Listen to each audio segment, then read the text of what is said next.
यह कहानी हमें ऑस्ट्रेलिया के एक विशाल और सुनसान रेगिस्तानी इलाके में लेकर जाती है, जहां दूर दूर तक सिर्फ रेत और खामोशी फैला हुआ है। यही वह जगह है जहां रोमांच की तलाश में आए तीन दोस्त अनजाने में एक ऐसे जाल में फंस जाते हैं जिससे निकलना नामुमकिन है। यहाँ हर साल हजारों लोग रहस्यमयी तरीके से गायब हो जाते हैं।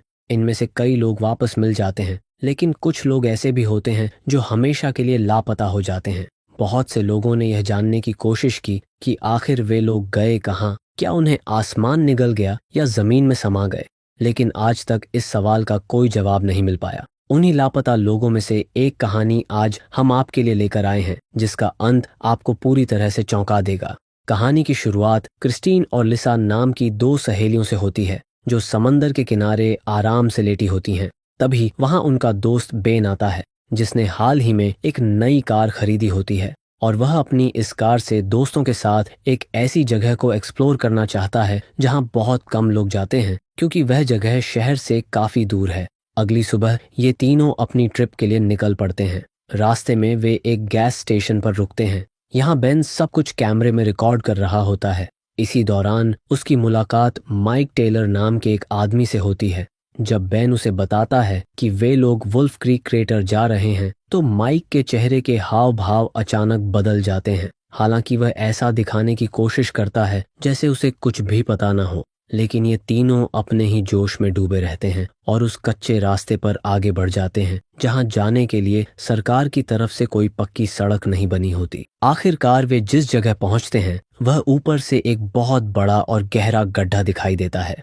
कुछ लोगों का मानना है कि हजारों साल पहले यहाँ अंतरिक्ष से कोई उल्कापिंड गिरा था, जिसकी वजह से यह गड्ढा बना, जबकि कुछ लोगों का कहना है कि कई साल पहले यहाँ एक ऑयल कंपनी ड्रिलिंग किया करती थी, लेकिन एक दिन अचानक मशीनें और लोग सब गायब हो गए। वे कहाँ चले गए आज तक किसी को नहीं पता, लेकिन इन तीनों के लिए यह जगह सिर्फ एक पिकनिक स्पॉट थी, और यहीं से शुरू होता है असली डर। इन्हें इस बात से कोई फर्क नहीं पड़ता कि यहाँ पत्थर गिरा था या फिर तेल की खुदाई हुई थी, इसलिए वे अपना सामान वहीं रख देते हैं और कुछ देर बैठने का फैसला करते हैं। थोड़ी देर बाद उन्हें एहसास होता है कि तीनों की घड़ियां बंद हो चुकी हैं, जिससे उन्हें समय का कोई अंदाजा नहीं लग पाता।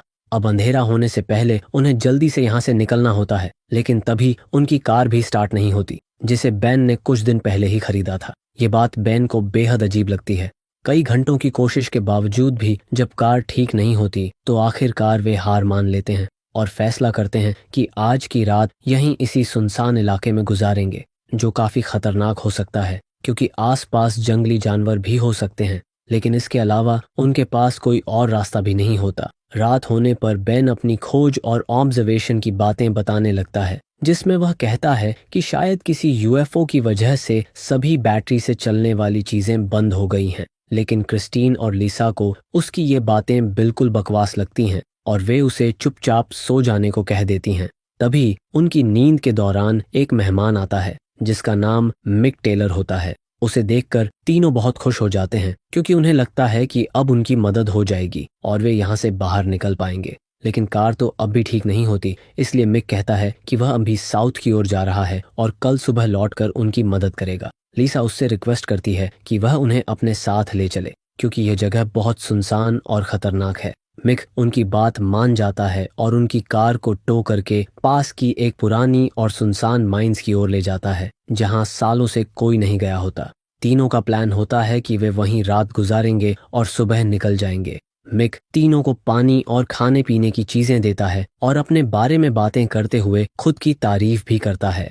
वह बताता है कि उसका कोई पक्का घर नहीं है और जब भी वह इस रूट से गुजरता है तो इसी माइन में रात गुजारता है, इसलिए उन्हें घबराने की कोई जरूरत नहीं है। इतना कहकर वह उनकी कार ठीक करने में लग जाता है। तभी लिसा उसके पास जाकर उसका शुक्रिया अदा करती है, क्योंकि वह उन्हें जानता तक नहीं, फिर भी उनकी मदद कर रहा है। मिक कहता है कि वे लोग बिल्कुल भी परेशान न हों, कल सुबह होते ही सब सही हो जाएगा और वे अपने अपने घर पहुंच जाएंगे। यह सुनकर लिसा काफी खुश हो जाती है और जाकर सो जाती है, लेकिन यह उसकी आखिरी सुकून भरी नींद होती है। अगली सुबह जब लिसा की आंख खुलती है तो वह देखती है कि उसके हाथ पैर बंधे हुए हैं और वह एक कमरे में बंद है। वह मदद के लिए पुकारती है, लेकिन बाहर दूर दूर तक सिर्फ सन्नाटा होता है। अब धीरे धीरे उसके अंदर डर बैठने लगता है, क्योंकि उसे समझ आ जाता है कि वह किसी भयानक जाल में फंस चुकी है। उधर लिज देखती है कि उसका दोस्त बेन अब कहीं दिखाई नहीं दे रहा। पहले उसे लगता है कि शायद ये सब कोई फ्रैंक है और थोड़ी देर में कोई उसकी मदद के लिए आ जाएगा, इसलिए वह इंतजार करना सही समझती है। लेकिन सुबह से शाम और फिर रात हो जाती है, ना किसी की आवाज आती है और ना ही कोई मदद के लिए पहुंचता है।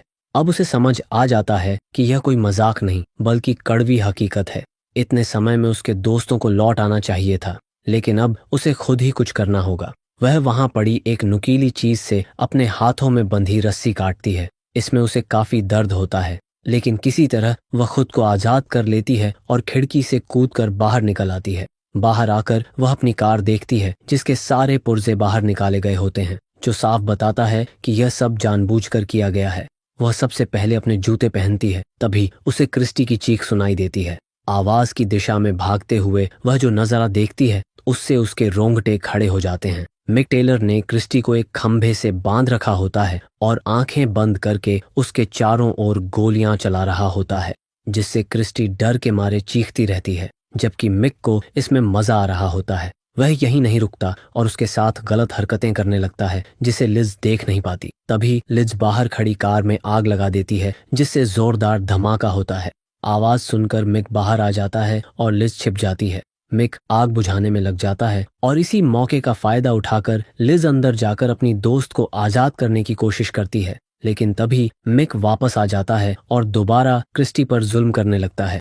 इस दौरान क्रिस्टी बार बार बेन को आवाज देती है, लेकिन बेन कहाँ है किसी को नहीं पता। तभी टेबल के नीचे छिपी लिज मिक की बंदूक उठा लेती है और उस पर तान देती है। मिक हैरान तो होता है, लेकिन वह नशे में होता है और जानता है कि लिज शायद गोली नहीं चला पाएगी। क्रिस्टी उसे बार बार कहती है कि इसे खत्म कर दो और आखिरकार लिज गोली चला देती है, जो मिक के गले में लगती है और वह नीचे गिर जाता है। मौका देखकर लिज क्रिस्टी को आजाद कर देती है। क्रिस्टी चाहती है कि मिक को पूरी तरह खत्म कर दिया जाए, लेकिन लिज उसे वहां से भागने को कहती है क्योंकि मिक कभी भी उठ सकता है। दोनों भागकर मिक की कार तक पहुंचती हैं, लेकिन कार में चाबियां नहीं होती। मजबूर होकर लिज वापस जाती है, चाबियां लाती है और कार स्टार्ट कर देती है। तभी मिक होश में आ जाता है और बंदूक लेकर उन पर फायरिंग शुरू कर देता है। लिज गाड़ी उस पर चढ़ा देती है और दोनों वहां से भाग निकलती हैं। आगे जाकर उनकी कार एक खाई में गिरते गिरते बचती है, लेकिन लिज जानबूझकर कार को खाई में धक्का दे देती है ताकि मिक को लगे कि वे दोनों मर चुकी हैं। उनका प्लान सही चलता है। मिक आसपास और खाई के नीचे तक चेक करता है, जबकि दोनों पास में छिपी रहती हैं। बाद में वे मिक की दूसरी कार तक पहुंचती हैं, लेकिन अफसोस मिक उसकी चाबियां अपने साथ ले जा चुका होता है। यह जानकर क्रिस्टी पूरी तरह टूट जाती है, क्योंकि अब उसे लगने लगता है कि वे दोनों शायद जिंदा नहीं बच पाएंगी। क्रिस्टी को अब पूरा यकीन हो जाता है कि बेन को मिक कब का मार चुका होगा, क्योंकि उसे यह सब करने में मजा आता है और वे तीनों उसके पहले शिकार नहीं हैं, बल्कि वह यह सब सालों से करता आ रहा है। वह क्रिस्टी को समझाने लगती है कि अब सब खत्म हो चुका है और खुद को उसके हवाले कर देना ही बेहतर है ताकि एक आसान मौत मिल सके। लेकिन लिज उसे शांत रहने को कहती है, क्योंकि वह इतनी आसानी से हार मानने वाली नहीं है। लिज उसे वहीं रुकने को कहती है और खुद बेन को ढूंढने उसी पुरानी माइन में वापस जाती है। यहाँ उसकी हिम्मत काबिले तारीफ होती है, क्योंकि उसके पास भाग जाने का मौका था, लेकिन वह अपने दोस्त को बचाने के लिए लौटती है। माइन के अंदर उसे दीवारों पर लगी कई न्यूज़पेपर कटिंग्स दिखती हैं, जिनमें लापता लोगों की खबरें होती हैं। ये देखकर लिज समझ जाती है कि यहाँ जितने भी लोग गायब हुए हैं, उन सब के पीछे एक ही इंसान का हाथ है, मिक टेलर। तभी उसे एक बंदूक मिलती है, जिसे लोड करके वह आगे बढ़ती है और गैराज एरिया में पहुंचती है, जहां उसे लापता लोगों की कारें, चाबियां, ड्राइविंग लाइसेंस और सामान मिलते हैं। वहीं बेन का वीडियो कैमरा भी मिलता है। जब वह आखिरी रिकॉर्डिंग देखती है तो पता चलता है कि गैस स्टेशन से ही मिक उनका पीछा कर रहा था। अब लिज को पूरा यकीन हो जाता है कि मिक कोई आम आदमी नहीं, बल्कि एक खतरनाक साइको है, जो लोगों को कैद करके दिनों तक भूखा प्यासा रखता है और आखिर में बेरहमी से मार देता है। वह समझ जाती है कि उनके साथ भी वही होने वाला था, लेकिन वह ऐसा होने नहीं देना चाहती। वह कार की चाबी उठाकर गाड़ी स्टार्ट करने ही वाली होती है कि तभी पीछे से मिक उस पर हमला कर देता है और उसे गंभीर रूप से घायल कर देता है। लिज पूरी ताकत से खुद को बचाने की कोशिश करती है, लेकिन मिक उस पर हावी हो जाता है। उधर क्रिस्टी, जो अब तक उसका इंतजार कर रही होती है, जब सुबह तक लिज को नहीं देखती तो सड़क की ओर भागती है और मदद मांगने लगती है। एक बुजुर्ग आदमी उसकी हालत देखकर गाड़ी रोकता है, लेकिन तभी मिक उसे गोली मार देता है। क्रिस्टी किसी तरह उस आदमी की कार लेकर भागती है, लेकिन मिक उसका पीछा करता है। एक मोड़ पर वह मिक की कार को टक्कर मारकर आगे निकल जाती है, लेकिन मिक हार मानने वालों में से नहीं होता। वह दूर से उसकी कार पर फायर करता है, जिससे कार पलट जाती है और आखिरकार वह क्रिस्टी को भी मार देता है।